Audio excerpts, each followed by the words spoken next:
To those who are joining us for the first time this morning, we have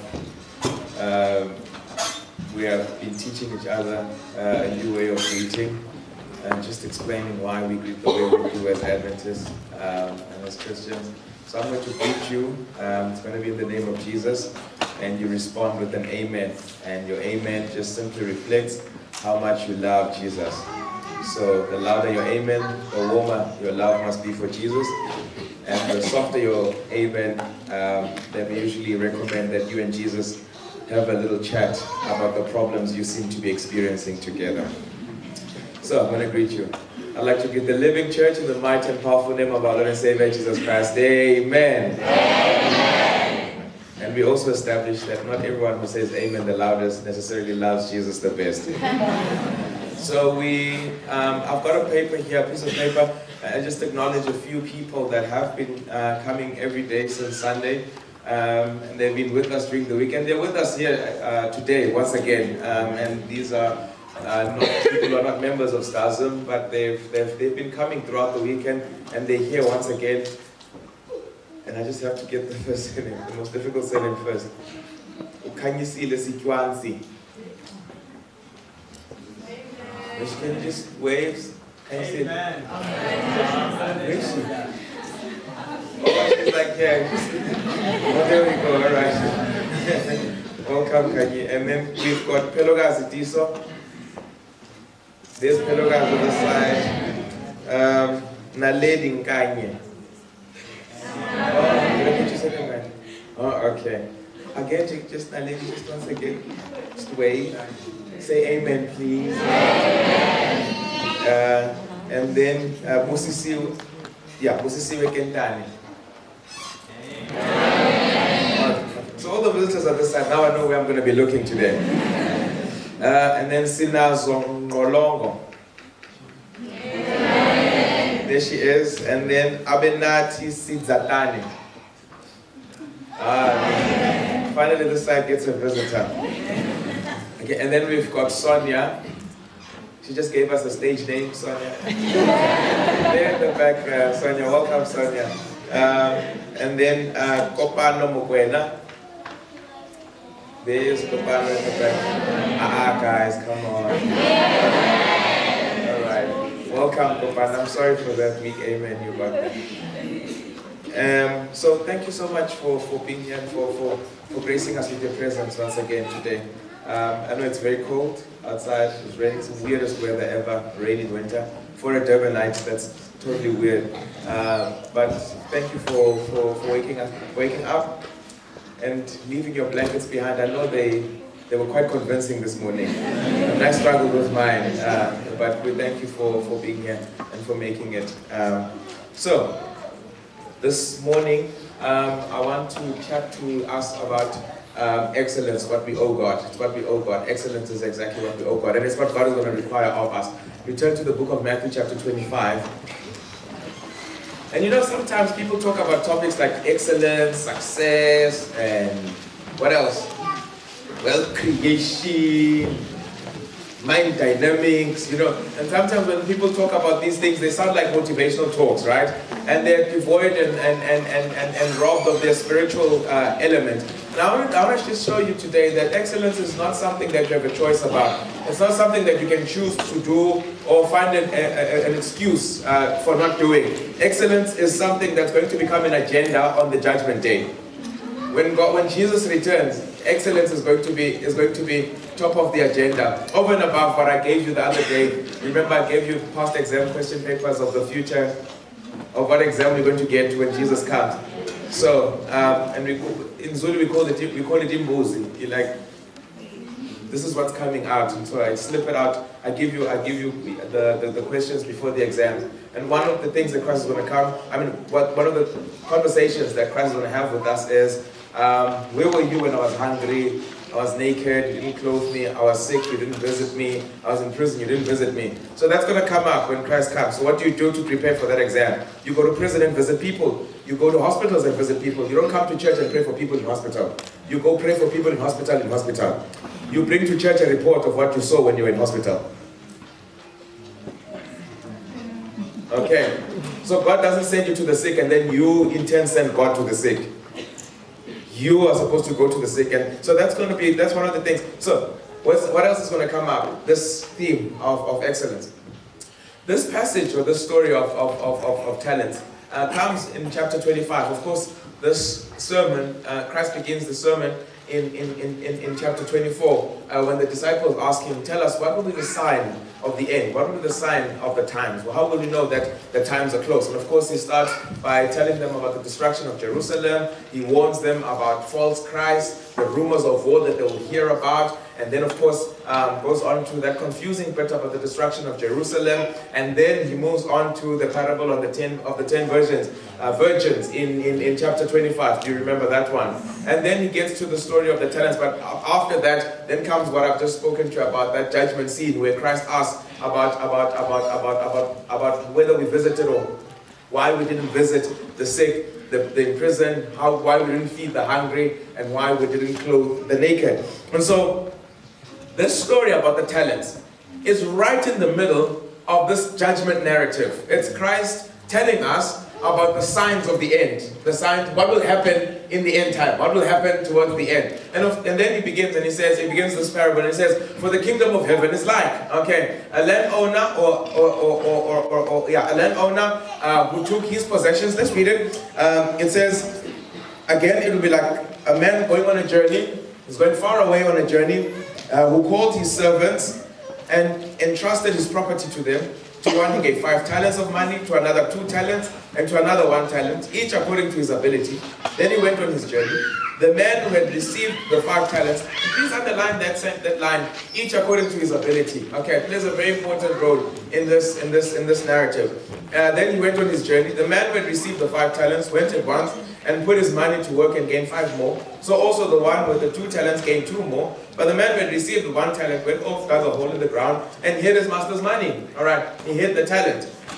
After a long time, the master of those servants returned and settled accounts with them. The man who had received 5 talents brought the other 5. Master, he said, you entrusted me with 5 talents, so I have gained 5 more. His master replied, well done, good and faithful servant. You have been faithful with a few things. I will put you in charge of many things. Come and share your master's happiness, or enter now into the joy of your Lord. I like that version better than come and enter your master's happiness.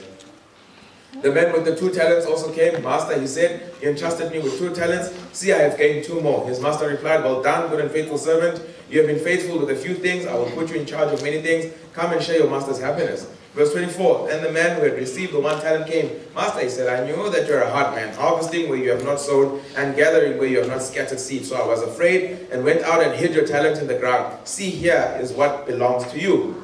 His master replied, you wicked, lazy servant. So you knew that I harvest where I have not sown, and gather where I have not scattered.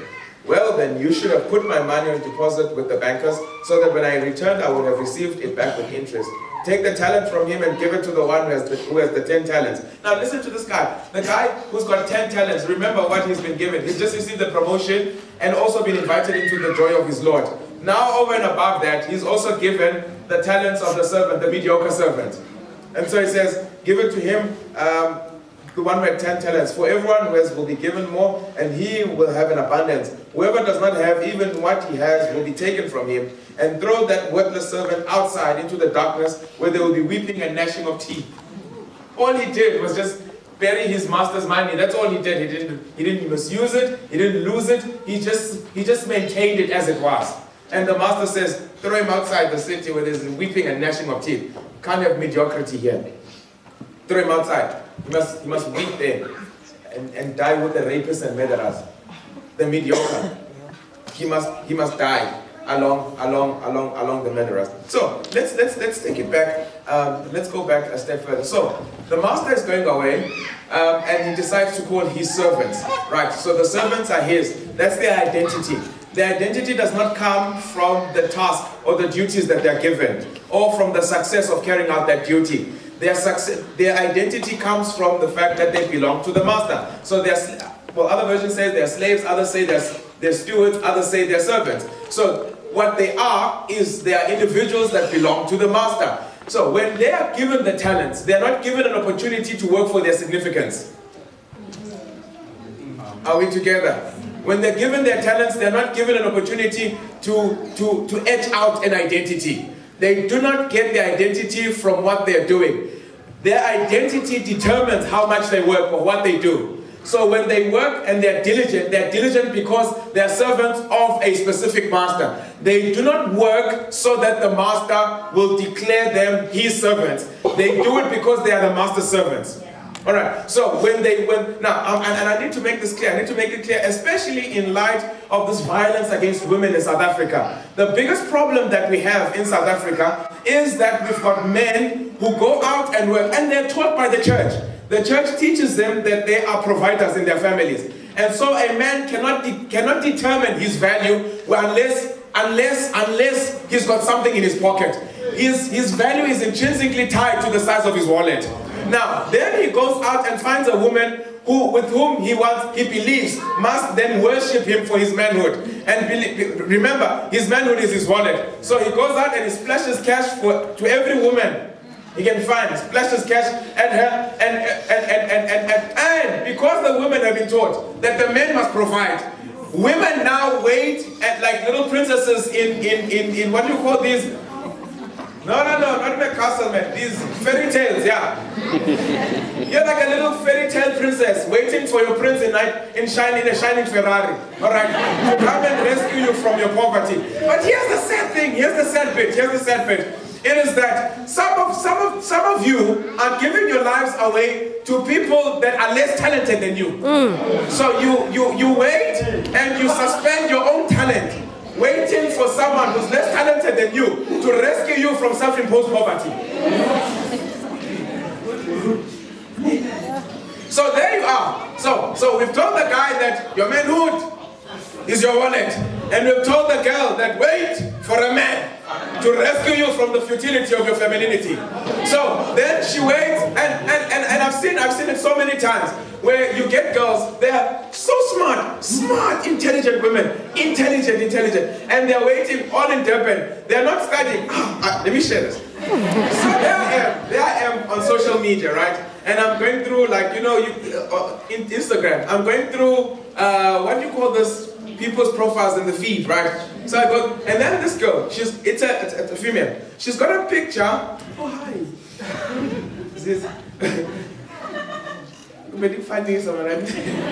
So this girl goes through a feed, right, on Instagram. And I'm going through the feed. And this girl has a picture of a skeleton, right?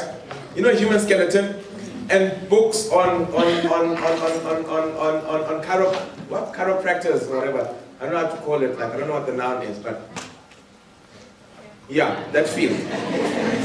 So she's got these books, right? And then she says, someone gave her the skeleton and these books. Okay. And then she says, he must want me to marry a doctor. Right. So that's what she says.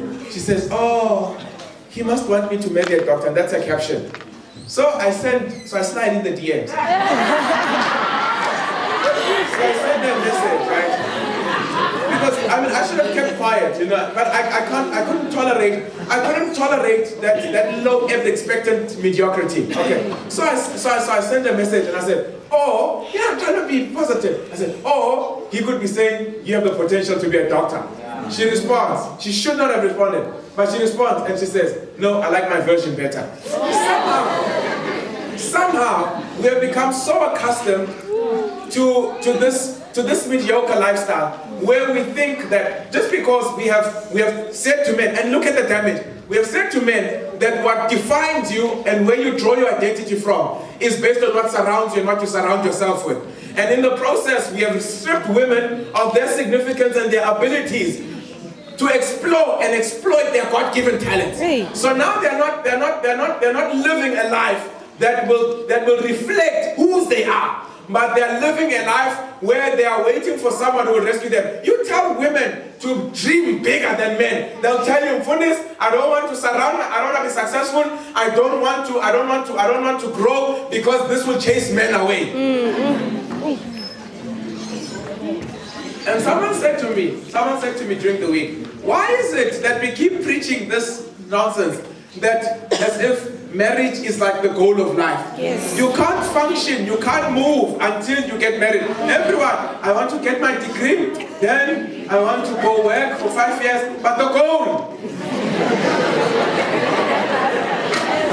one day, is that I want to get married. And you even hear painful, brutal statements like, how old are you? I'm dead. You're dead. You're not married.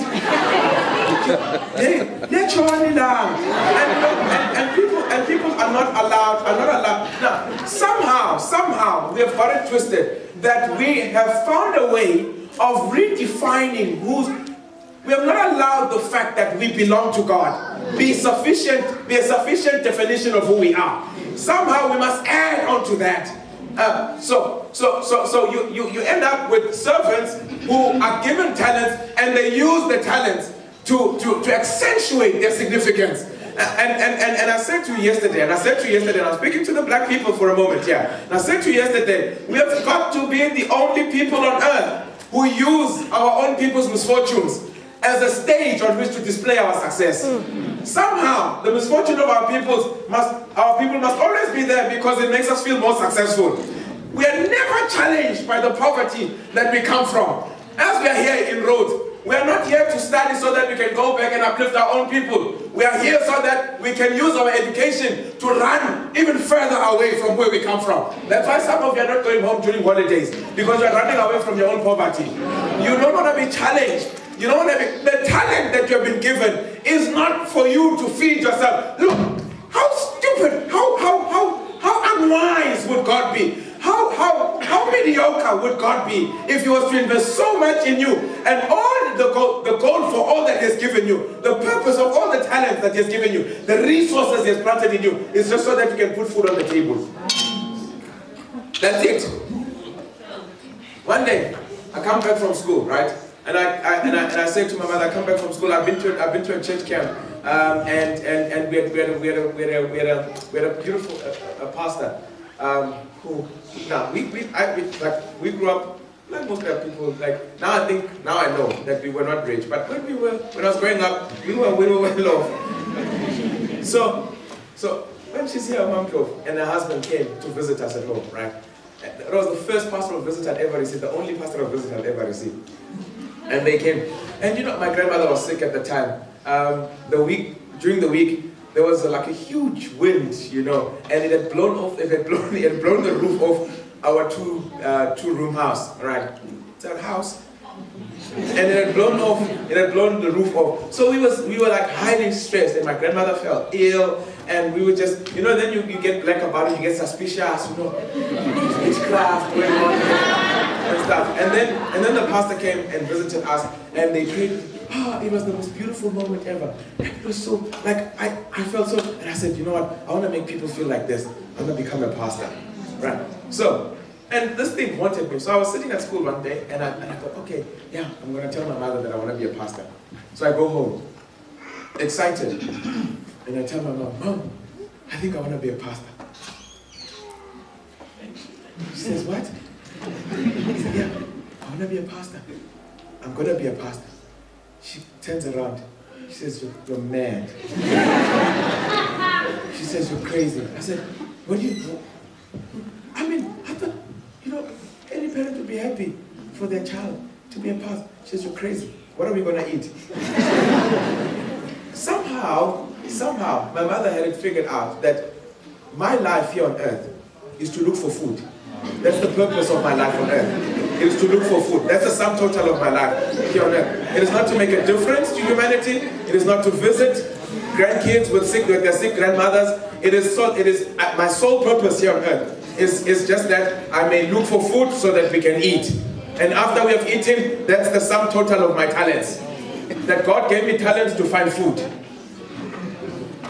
That's it. And then she can go around and tell people. And that is why when you finish college, when you finish university, you go and work, you're going to inherit the burden of your parents living vicariously through you, trying to make up for their failures through you. So you're not gonna have the liberty to reach the heights of excellence that God has planted in you and enabled you to reach, simply because you are still imprisoned by your parents' obsession with food.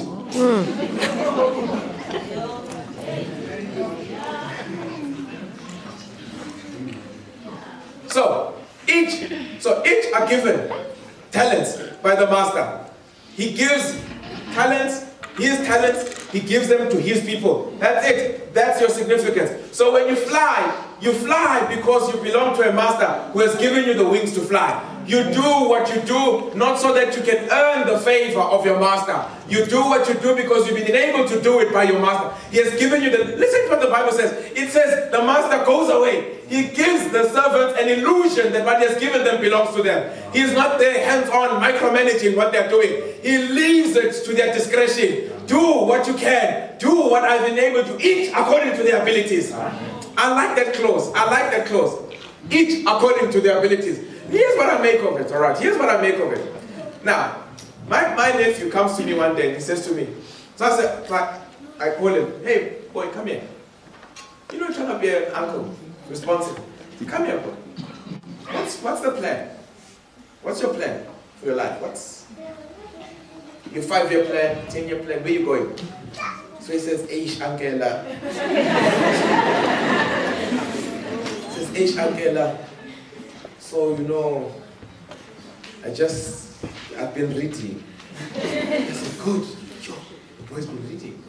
It's a good start.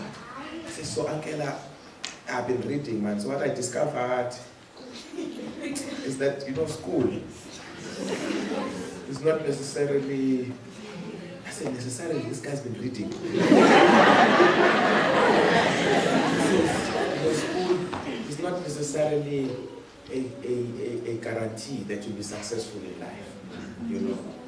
So what I've thought, you know, what I'll do is that, you know, maybe just this whole school thing, you know, I'm not going to go through the whole route because I might not be successful. So I said, okay.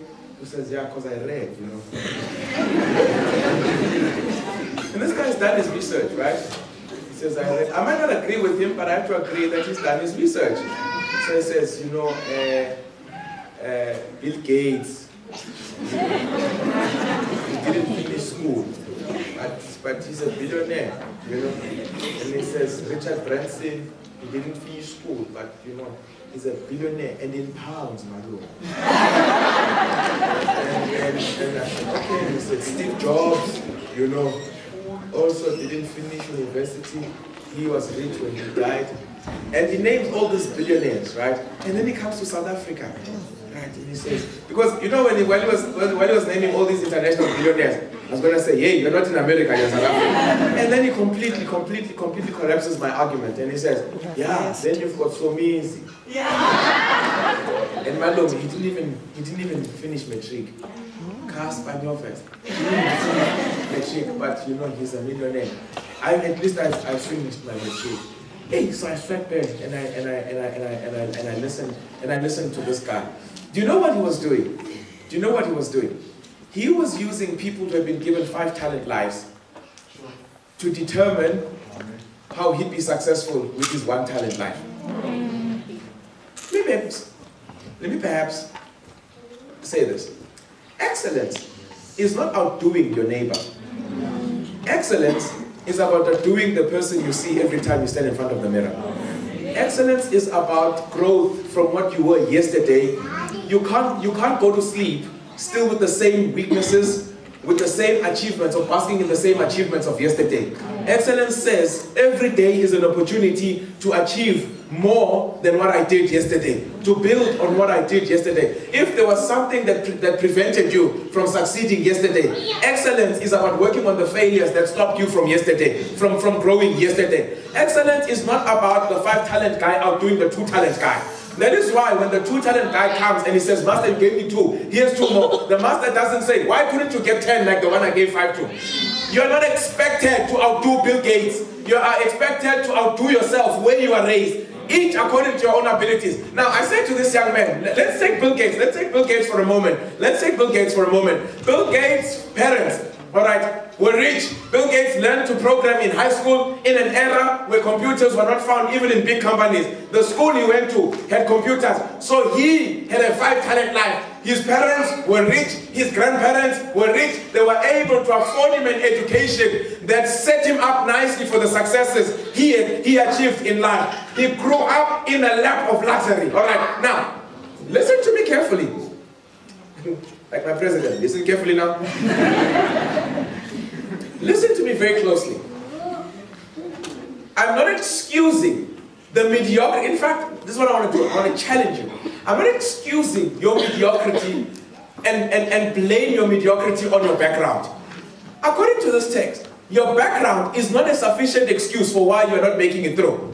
Why you're not excelling in what you're doing. So, say to him, Bill Gates has got a 5-talent life. Everything is set for him. He's got the resources that are sufficient for him to make it in life. You, I ask him, Bill Gates' father was a property lawyer. Where's your father? You don't even know where he is. But you want to compete with someone whose dad was present all the time in his life and whose dad was supporting him with all the resources he needed. Where's your father? You don't even know. Exactly. You don't even know. You don't even know where your father is. But you're trying to compete. So you know what he was doing? You know what he's doing? He's a 1-talent kid trying to compete with a 5-talent kid. Now, you might think that God is being mean when you grow up in a home of scarce resources. That's how I look at it. The 5-talent kids are those that grow up in a lap of luxury. They've got everything they need. You know, these are the kids that get driven to school. These are the kids that carry laptops to school, and iPads and everything. They're well set, and that's not their fault. God has allowed them to grow up in those kind of families. But the excellence that is expected out of them is also the same excellence that is expected from a child who is raised by a single parent with zero resources. You know those children that dare not ask for things from their parents because they know what the answer is going to be. Families that don't have budgets because they don't have money to budget on. You don't even, those I call them the 1-talent families. So excellence is not about a 1-talent child outdoing a 5-talent child. Excellence is about achieving excellence in your 1-talent context. Come on now. Now, there's a problematic statement. Each are given these lifestyles according to their abilities. Take Blossom and place him in a 5-talent home. It might be detrimental to his development. Because if Blossom is in a 5-talent home, he might grow up and never edge out his own path in life. He will grow up and make his parents' success his own success. So God deprives him of the privilege of growing in a 5-talent home and instead places him in a 1-talent home.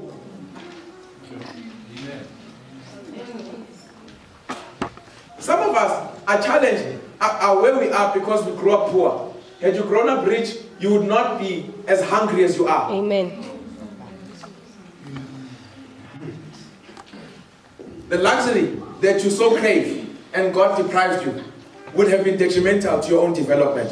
And so God places you in a 1-talent home, each according to your abilities.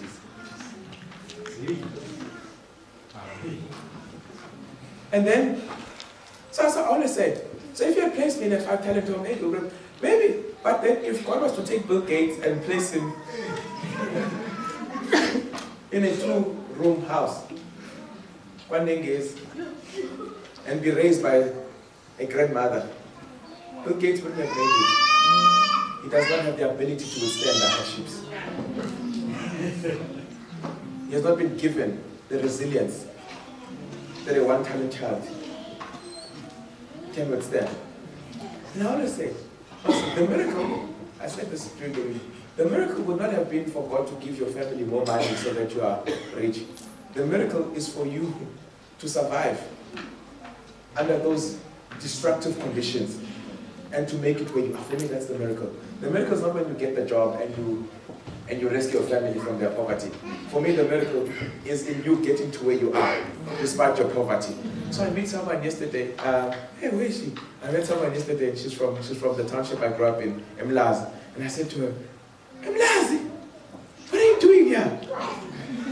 And not just Mlazi, Papi. And I said, oh yeah, I went to school, Okwin. What? Okwin? And you're here in Rhodes? And she says, yeah, I'm here. I worked my way up. I thought, man, that's amazing. I don't think she understands her achievement. There is, and here's the beauty of it all, there is a child who grew up Okwini. You can't tell who came from what home.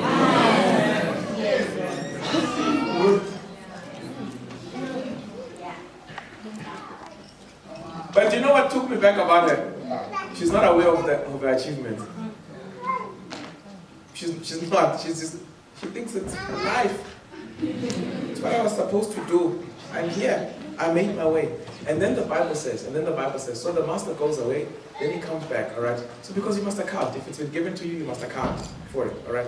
Then he asks these guys, he says, okay, so I gave you my talents, let's settle these accounts, bring what belongs to me now. Bring it to me. What have you done with it? So account for it. You must account. It's been given to you, you must account for it. So I've given you, so bring it back. What have you done with what I gave you? What have you done with it? And the one guy says, okay, Master, you gave me 5. So I made 5 more. And so here's 10. He doesn't say you gave me 5, so here's your 5, and I'll keep the 5. The 5 that I've made, it all belongs to you. Because I wouldn't have made the extra 5 had it not been for your initial 5. So here's all of it, it all belongs to you. So thank you for the opportunity to multiply what you gave me. And then, because the 2 and the one who was given 2 also comes and says, you gave me 2, here's 2 more. All right, I don't want to talk about the third guy. So he says, you gave me 2, here's 2 more. And the master says, well done, you good and faithful servant. You've been faithful in little, now I'll place you ruler over much. Slaves, servants, placed rulers over much. All right. So he says, come, I'll place you ruler over much, and come now and enter into the joy of your Lord.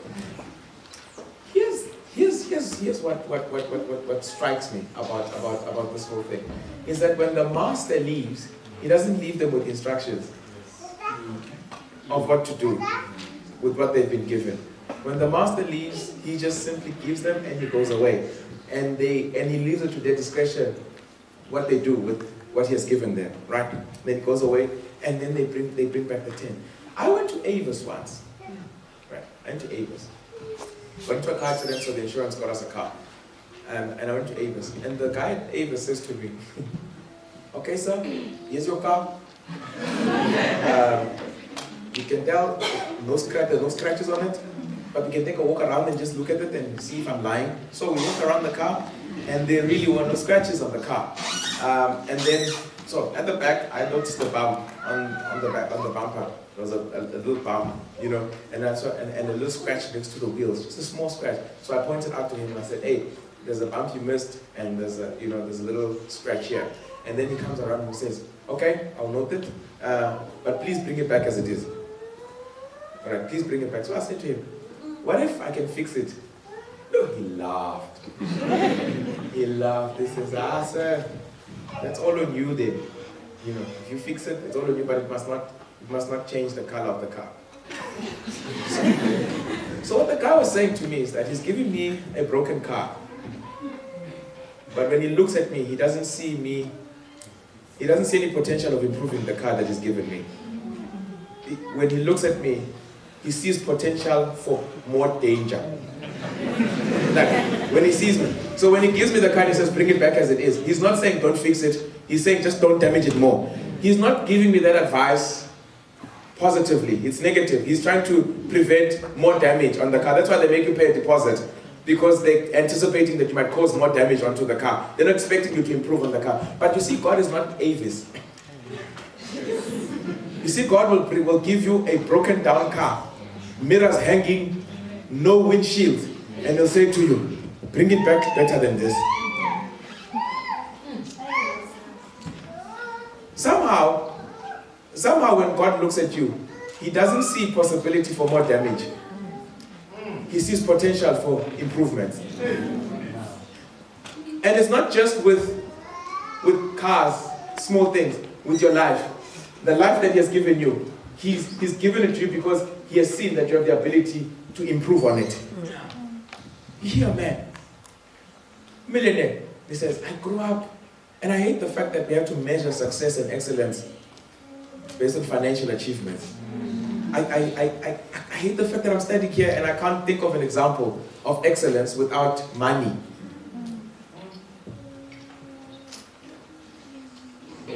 So I have to limit your talents now as I preach.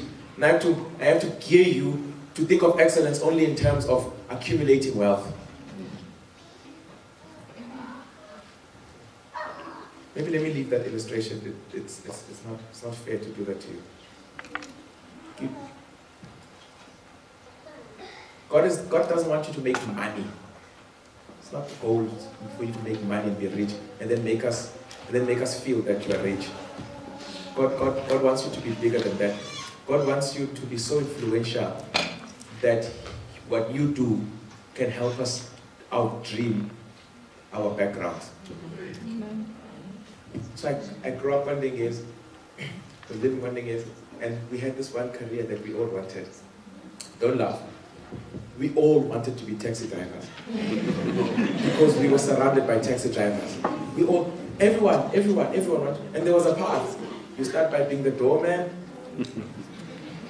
or the taxi accountant, right? And then you grow and you become the taxi driver, and then after a while you save enough money and you can buy yourself a taxi. We all had it figured out. But as we were dreaming, and I'd say, my taxi is going to be like that one. You know, there was these taxis, and what we liked about the taxi drivers is that all the girls liked them. The nicer the taxis, the more girlfriends he got. So we also wanted nice taxis. But I was going to be a pastor, so it wasn't because of girls. So we all wanted these taxis. We all wanted these taxis. We all wanted to be taxi drivers. And then there was this one boy, Mfundo. Whenever we spoke about wanting to be taxi drivers, Mfundo always said, I'm going to be an accountant. We have never seen an accountant in our lives. We didn't even know what an accountant was. We did accounting at school, but we didn't know what an accountant was. Like, there was the level of depravity that we are growing up in. There was accounting in school, but we didn't know why we were doing accounting. It was just one of the subjects that we were doing. And Mfundo says, I'm going to be an accountant. I want to meet Mfundo today. I want to ask him, how did you know that there was something called an accountant? All we knew were taxi drivers, teachers, and police. That's it, because that's what surrounded us. We saw the police when they came to arrest the taxi drivers. And we saw teachers when we went to school. That's all we knew. But somehow, when we were surrounded, we're limited in our abilities to dream because of our surroundings. Mfundo was able to outdream. That's excellence. When you are able to outdream the limitations of your background, you are able to soar higher than where you are raised. When you are able to outperform your one talent life. I read a newspaper every December, January. I read newspapers and I hear all these amazing stories about kids. I don't like these boys. I don't like them. But I'm not so interested. Yes, that's the word. I'm not so interested in the stories about these boys from St. Andrews, Michael House, Hilton, who got 7 A's and whatever. It's expected. You must get it. What else are you worried about? What's stopping you? All right, just get yourself. You are there to work. But man, then you hear about this child deep in Wembe's Escort. You don't even know where that is. Kumbatani, Buchelston. Deep in the rurals where there's no network. They have to hang their phones on the trees to get cellular network. They charge their phones at school, not in the school, but in the staff room, because that's the only thing. The whole village charges their phones in the school. And you hear about these kids that have to climb hills after hills. They have to ascend almost 1,000 meters a day just to get to school. They walk 20 kilometers. And this child has to wake up at 4, cook, look after her aunt who's HIV positive and dying, the same disease that killed her mother. And she has to look after her aunt, cook food for her aunt for the rest of the day, prepare her siblings for school. Then she walks 20 kilometers to school. And she has to get to school before everyone does, and she has to get to school on time because they still administer corporal punishment. She goes to school, she studies, and she has to leave school, walk another 20 kilometers back home, and when she gets home, she has to cook, and she has to do her homework before darkness falls. And by the way, she gets home 30 minutes before darkness falls. And she has to do her homework before darkness falls because there's no electricity, there's no way of seeing once night falls. And you hear about this child, and the story says she got 5 A's. And they ask her, what do you want to do? What are you going to do with your 5 A's? And she says, I'm going to be a teacher. I want to be a teacher. Why? Because my teachers showed me a love I never got home. And all of a sudden I want to put my paper down and drive to Kumbadan and just go to that high school and shake the hands of the teachers and say, thank you for doing your job excellently.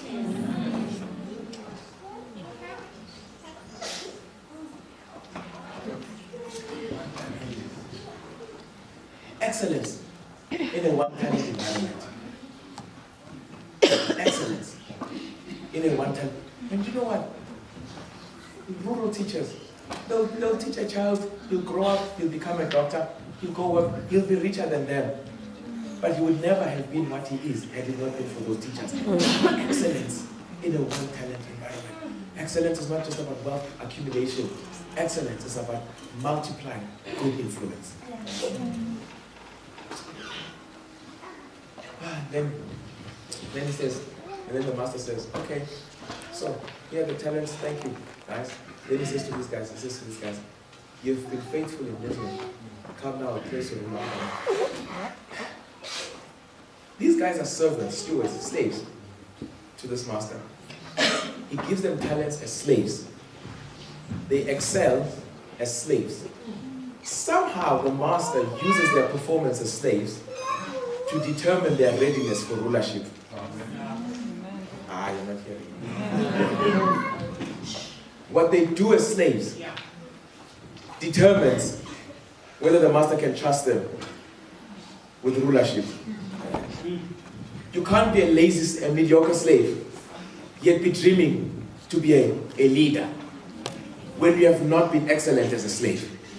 Their excellence as slaves somehow was a message they sent to their master that they were ready to be given a greater responsibility than what he entrusted them with. So there I am at home. And my boy's playing with my hairbrush, right? Pink hairbrush. You know how they are, uses it as a car. He's 2, right? He's already obsessed with cars. And I look at him, and my heart just goes out to him. And I'm like, no, this can't be right. I grew up playing cars with bricks. And my boy is using a hairbrush. This can't happen. So I'm gonna buy him a car. And I dream for him, because I love him. So I dream more than I should. I said, you know what? I've seen a couple of nice cars, those remote control cars. So I'm gonna get him that remote control car. And he's 2. But I'm dreaming for him because I love him. So I said, I'm gonna get him a remote control car. And yeah, you must. Oh, no. He's not ready for a remote control car. This is me dreaming, and I'm watching him. Right now, time me. All right, this is my dream. Time my dream. And then I said, no, maybe let me not get that one. Let me get the ones that you can pull back and release, and then move. Yeah, he'll enjoy that one. Yeah, that. As I decide, I see him pick up my brush, and he goes, and he smashes it against the wall. Such violence! And he goes for it again, he crawls and he picks it up, and I think to myself, oh my word, imagine if that was a car. Imagine if that was a remote control car that I bought for him, and he does that to it. And I decided, based on what I saw him, based on how I saw him handle the brush, I decided he's not ready for a car. His immaturity with my brush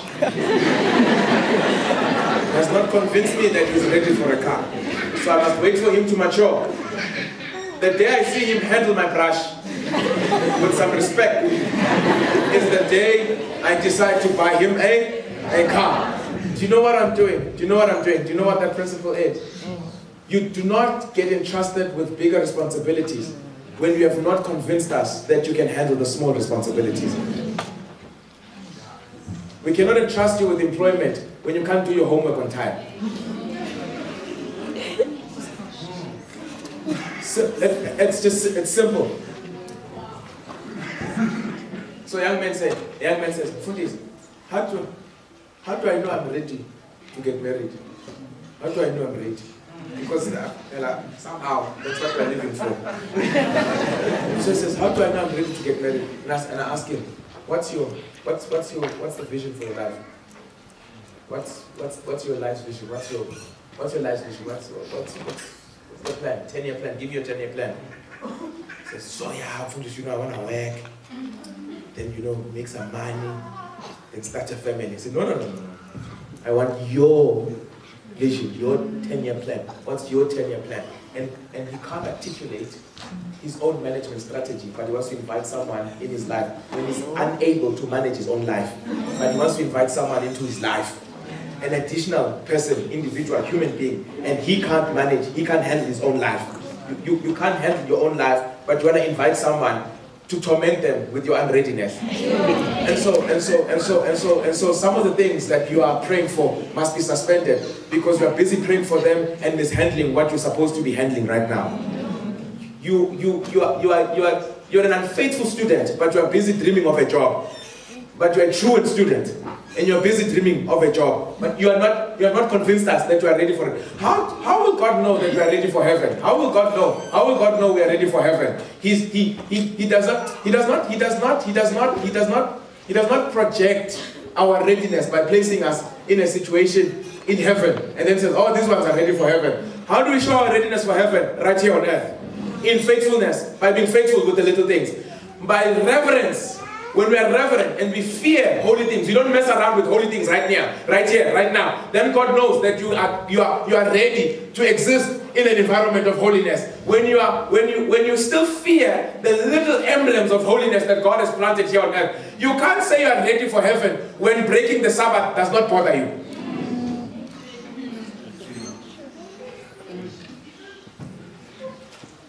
How do we know? How do you know? How does God know, rather, that you are ready for heaven? How does God know? By your faithfulness. Kings are not created on thrones. Kings are manufactured in the bowels of slavery, of servanthood. How do we know that a king will be a good king? We see him in how he treats slaves, how he treats people. Then the queen of Sheba comes to Israel and she talks to Solomon. She talks to Solomon. She does not meet the subjects, Solomon's subjects. But she can say, God has been faithful to your people by giving them a king such as you. She has not met the people. How does she know that Solomon is a good king to his people?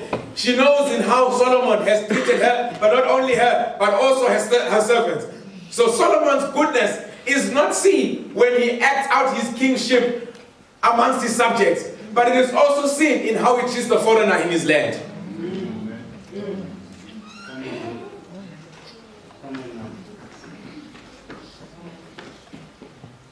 Good leaders are not those that are born into leadership. Good leaders are those who make good slaves, good servants, leaders who are able to put others before themselves. How do you know you're going to be a bad leader? Look at your selfishness track.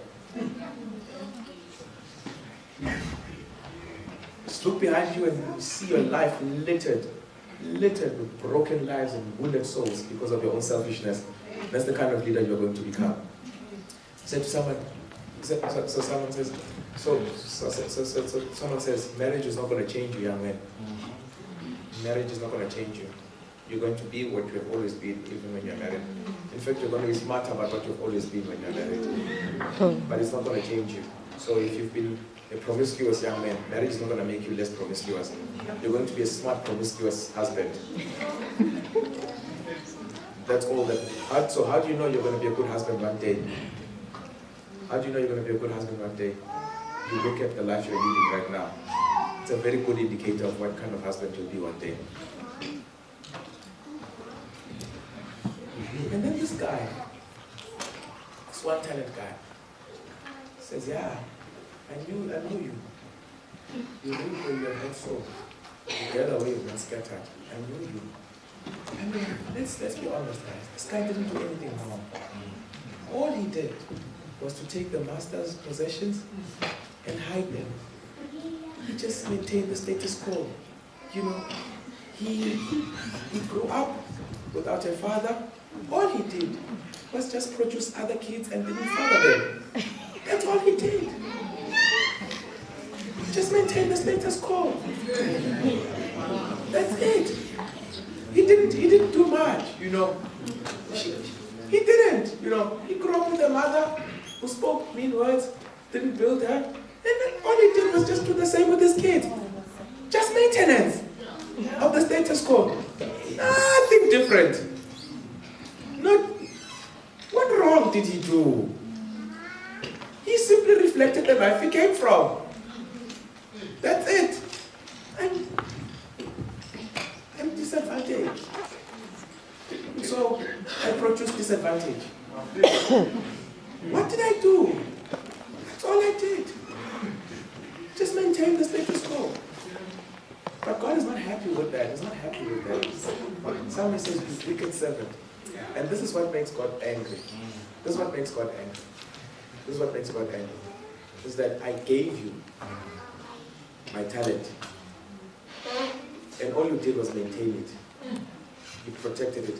When it had the potential to grow, all you did was deprive it of its potential to grow. And that's what makes God angry. And he says, I wasted my talent on you. So why do I never want to hear God say to me that had I given this to someone else, oh, it could have done so much more than what you have done with it.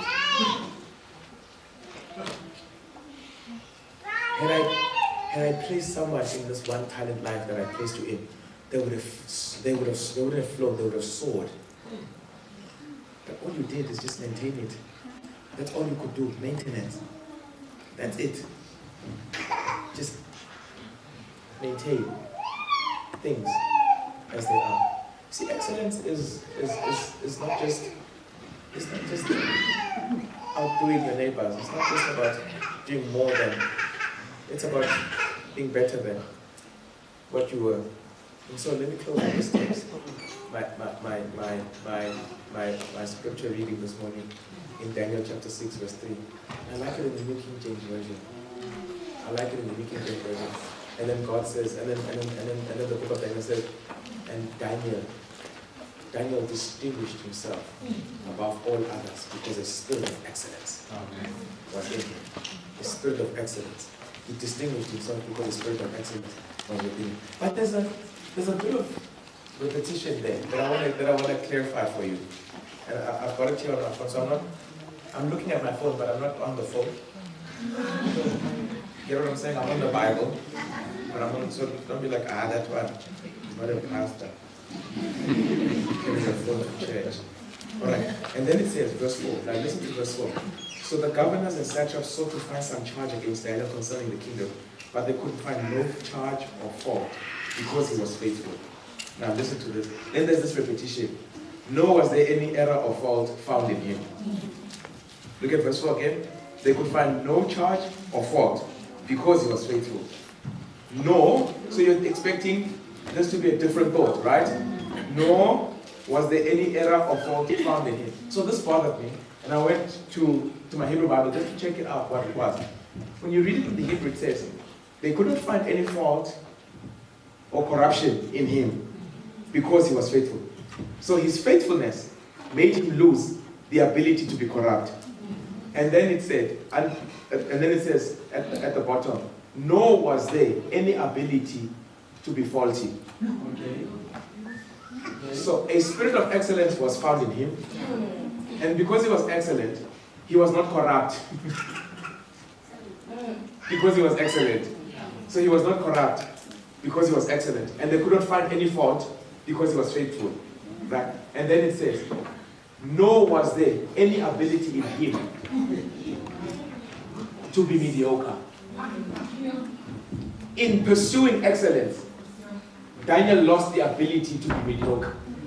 For Daniel to be mediocre, he would have needed to put effort into mediocrity. The pursuit of excellence does not only lead to our development and growth, but it also it helps us to be healed of our mediocrity and inclination to be mediocre. As you pursue excellence, you sooner or later find yourself unable to be, you have to plan mediocrity.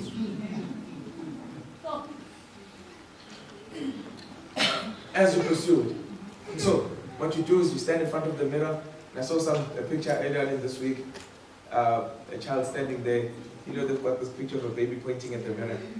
And he says, listen, you are happening in a froth. You are it. You know, and they look at it. And I wanna stand in front of the mirror every morning and I wanna say to myself, listen, you're not done. You haven't even begun to impress God with the talents that He's given you. Listen, you were given 2 talents, and all you have ever done is maintain the 2 talents. When are you going to multiply God's talents? Why are you continuing in mediocrity as if you've got all the time in the world to multiply what God has given you? And as I do that every morning, never satisfied with multiplying God's achievements, God's talents. But as I do that, I'm not trying to find significance. I do it because I am. I don't do it so that I can be. I do it because I am a child of God. And as I do that every morning, sooner or later I discover, I look back at my life and I discover that there are no errors in my life. Failures, yes. No, failures, yes. But mediocrity, no. Do you know why I failed? I failed because I overshot and overestimated my abilities. I don't fail because I didn't try.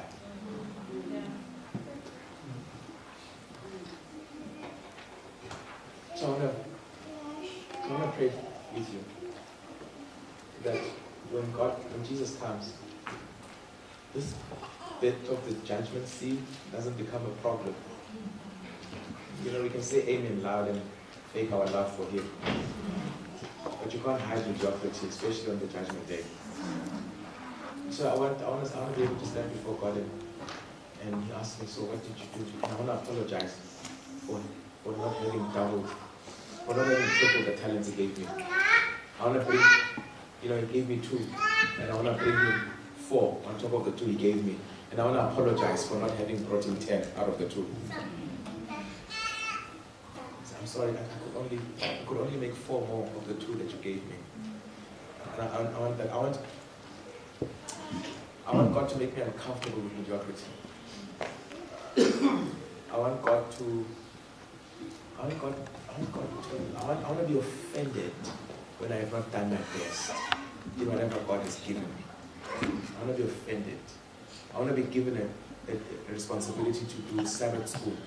And I want to be found preparing it outside at 9:30. I want to start preparing it on Friday evening because the spirit of excellence must make it possible for me with the bare minimum.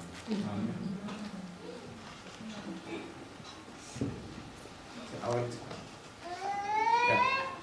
going to pray with someone who says, Lord, I want to be offended with mediocrity. I want to be unsettled.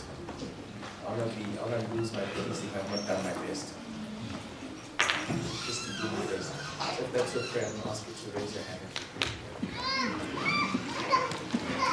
And of course, as we search, as we seek to do our best, we are not doing it so that we can find significance in them. We're doing our best because that's what God has called us to. That's what God has called us to do. Let us pray. So dear Father, once again we come before you just to thank you for speaking to us once again. Thanking you for making us uncomfortable in our comfort zones. And thank you, dear Father, for making it impossible for us to be satisfied for the mediocre achievements that we keep brandishing about and waving in people's faces so that they can think highly of us. We thank you, dear Father, that this morning, dear Lord, you have been specific in speaking to us. And thank you, dear Lord, that as you have given me this message, you have not spared me from its demands. I'm praying, dear Lord, for myself and for everyone here in this auditorium, that, oh dear Father, do not allow us to continue being comfortable with mediocrity. Let it unsettle us. May we lose peace, oh dear Father. May we lose all our peace if, oh dear Father, we have done things and have not given them our best. I pray, oh dear Father, in a special way, that you also liberate us and rescue us from playing victim all the time. There are times, oh dear Father, when we have to be aware and cognizant of our background, oh dear Father, but may we not use them as limiters to our development and growth. May they become in your hands springboards, oh dear Father, stepping stones to our growth, oh dear Father, as we live up to the potential of the talents that you have placed in us. I pray, oh dear Lord, that your Holy Spirit may wipe it from our minds and hearts, and that we may forget it. But, oh dear Father, make it impossible for us to forget those things that are essential and crucial for our growth. We pray all of these things not because we are worthy, but we pray them in the mighty name of your Son, Jesus Christ. Amen.